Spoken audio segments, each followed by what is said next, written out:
ഇന്നലെ എൻ്റെ വണ്ടിയിൽ ഒരു അമ്മയും ഒരു കൊച്ചും കയറി കേട്ടാ. അവർ കയറിയത് എറണാകുളം പാലാരിവട്ടത്ത് ഈ സംസാരിക്കാൻ എന്താ പറയുക, സംസാരിക്കാത്ത കുട്ടികൾ, ഇപ്പോൾ 2 വയസ്സ് 3 വയസ്സ് കഴിഞ്ഞിട്ടും സംസാരിക്കാത്ത കുട്ടികളൊക്കെ സംസാരിക്കാൻ പരിശീലിപ്പിക്കുന്ന ഒരു സ്ഥലമുണ്ട്. അവിടെ നിന്നാണ് ഈ അമ്മയും മോളും കയറിയത്. ഇവരെൻ്റെ വണ്ടിയിൽ കയറിയതിന് ശേഷം അരമണിക്കൂർ എൻ്റെ വണ്ടിയിലുണ്ടായിരുന്നു കേട്ടോ. അപ്പോൾ ഞാൻ ഇവരെ തന്നെ ശ്രദ്ധിച്ചുകൊണ്ടിരിക്കണമായിരുന്നു. മറ്റൊന്നുമല്ല, ഈ കൊച്ചെന്തൊക്കെയോ ഇങ്ങനെ പറയാൻ ശ്രമിക്കുന്നുണ്ട്, അതെന്തൊക്കെയോ പറയാനുണ്ട്, സ്ഫുടമാകാതെ എന്തൊക്കെയോ ഇങ്ങനെ പറയുന്നുണ്ട്. ഇങ്ങനെ വണ്ടിയുടെ പുറത്തേക്ക് നോക്കുമ്പോൾ ഓരോ കാര്യങ്ങളൊക്കെ കാണുമ്പോൾ അതെന്തൊക്കെയോ ഇങ്ങനെ പറയുന്നുണ്ട്.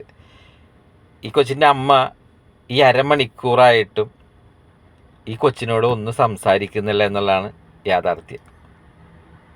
ഒന്നും കൊച്ചിനോട് സംസാരിച്ച് ഞാൻ കണ്ടില്ല. അങ്ങനെ ഞാൻ അവരുടെ വീടിൻ്റെ മുമ്പിൽ കൊണ്ട് വണ്ടി നിർത്തി. അവരിറങ്ങാൻ നേരത്തെ ഞാൻ അവരോട് ചോദിച്ച്, കൊച്ച് സംസാരിക്കുന്നില്ലല്ലേ, അതിൻ്റെ ട്രീറ്റ്മെൻറ്റ് കൊണ്ടുപോയാണെന്ന് ചോദിച്ചു. അപ്പോൾ പറഞ്ഞു, ആ ശരി ചേട്ടാന്ന് പറഞ്ഞു. അതെ, കൊച്ച് സംസാരിക്കണില്ല, അപ്പോൾ അതിന് വേണ്ടി കൊണ്ടുപോയാണെന്ന് പറഞ്ഞു. അപ്പം ഞാൻ പറഞ്ഞേ, ഞാൻ ചെറിയൊരു കാര്യം പറയട്ടെ, എന്താണ് ചേട്ടാന്ന് ചോദിച്ചു. വേറെ ഒന്നുമല്ല, അരമണിക്കൂറായിട്ട് എൻ്റെ ഈ വണ്ടിയിലുണ്ടായിരുന്നു, കൊച്ചിനോട് ഒന്നും സംസാരിക്കണത് ഞാൻ കേട്ടില്ലെന്ന് പറഞ്ഞു.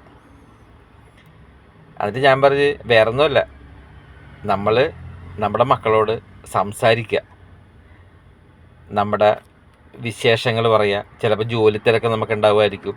ജോലി കഴിഞ്ഞ് വരുമ്പോൾ മക്കളോട് നമ്മൾ ഏതെല്ലാം രീതിയിൽ സംസാരിക്കുമോ ആ രീതിയിലൊക്കെ നമ്മൾ സംസാരിക്കുക അല്ലേ.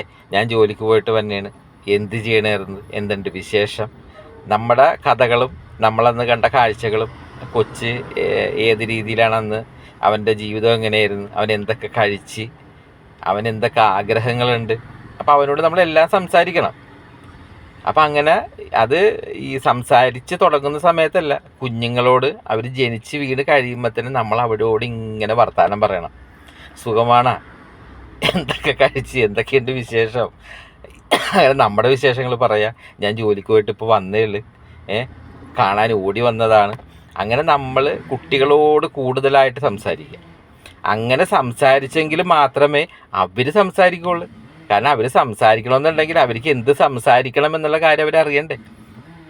അപ്പം നമ്മൾ സംസാരിക്കാനുള്ള കാര്യങ്ങളൊക്കെ അവരിലേക്ക് നമ്മൾ ലോഡ് ചെയ്ത് കൊടുക്കണം. അതിൻ്റെ ഏറ്റവും വലിയ ഉദാഹരണം പുട്ടാണ്. വേറൊന്നുമല്ല, ഈ പുട്ടുകുറ്റിയിലേക്ക് നമ്മൾ വെള്ളമൊക്കെ ഇട്ട് പൊടി കുഴച്ച് അതിനകത്തേക്ക് ഇട്ട് പീരയൊക്കെ ഇട്ട് അത് അടപ്പയിൽ വെച്ച് ആവി കയറ്റി വേവിച്ച് അതെടുത്ത് അതിൻ്റെ പിന്നിൽ നിന്നും ഒരു നീളമുള്ള കമ്പ് കൊണ്ട് കുത്തി പുറത്തേക്ക് ഇടുമ്പോൾ ടേസ്റ്റുള്ള പുട്ടായിട്ട് മാറും അല്ലേ. ഒന്ന് ആലോചിച്ച് നോക്കി. അപ്പോൾ ആ കുറ്റിയുടെ അകത്ത് നമ്മൾ പൊടി ഇടുന്നത് കൊണ്ടാണ് നല്ലൊരു പുട്ട് അതിലേക്ക് വരുന്നത്. ആ പൊടി ഇട്ട് ആവി കയറ്റുന്നത് കൊണ്ടാണ് നല്ലൊരു ടേസ്റ്റുള്ള ഫുഡ് നമുക്ക് കിട്ടുന്നത്.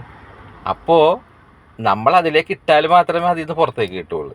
അതുപോലെ കുട്ടികളുടെ കാര്യം, നമ്മൾ മാതാപിതാക്കൾ തിരക്കുള്ളവരായിരിക്കും, ജോലിക്ക് പോകുന്നവരായിരിക്കും, ടെൻഷൻ ഉണ്ടാകും, എല്ലാം ഉണ്ടാകുമായിരിക്കും. പക്ഷേ അതിനിടയിൽ നമ്മുടെ മക്കളെ നമ്മൾ മറക്കരുത്, അവരോട് സംസാരിക്കാൻ മറക്കരുത്, അവരുടെ വിശേഷങ്ങൾ ചോദിക്കാൻ മറക്കരുത്. നമ്മൾ അവരിലേക്ക് എന്താണോ കൊടുക്കുന്നത് അവരാണ് നാളെ നമുക്ക് തിരിച്ചു തരാൻ പോകുന്നത്. നമ്മളെന്താണോ സംസാരിക്കുന്നത് അങ്ങനെയാണ് സംസാരിക്കാൻ പോകുന്നത്. നമ്മൾ മിണ്ടിയില്ലെങ്കിൽ അവർ മിണ്ടില്ല, കാരണം അവരെന്ത് മിണ്ടാനാണ്, അവർക്കറിയണ്ടേ. അപ്പോൾ പ്രിയപ്പെട്ടവരെ, നമ്മുടെ മക്കളെയൊക്കെ ഈ എന്താ പറയുക, സംസാരിക്കാൻ ട്രെയിനിങ്ങിന് കൊണ്ടുപോകാതിരിക്കാൻ നമ്മൾ വീട്ടിൽ നിന്ന് തന്നെ ആ ഒരു ട്രെയിനിങ് മക്കൾക്ക് കൊടുക്കുക. ട്രെയിനിങ് അല്ല, അവരോടൊപ്പം നമ്മൾ ജീവിക്കുക, വലിയ കാര്യങ്ങളൊക്കെ സംസാരിക്കുക, മക്കളും അതുപോലെ സംസാരിക്കും. ഓക്കെ.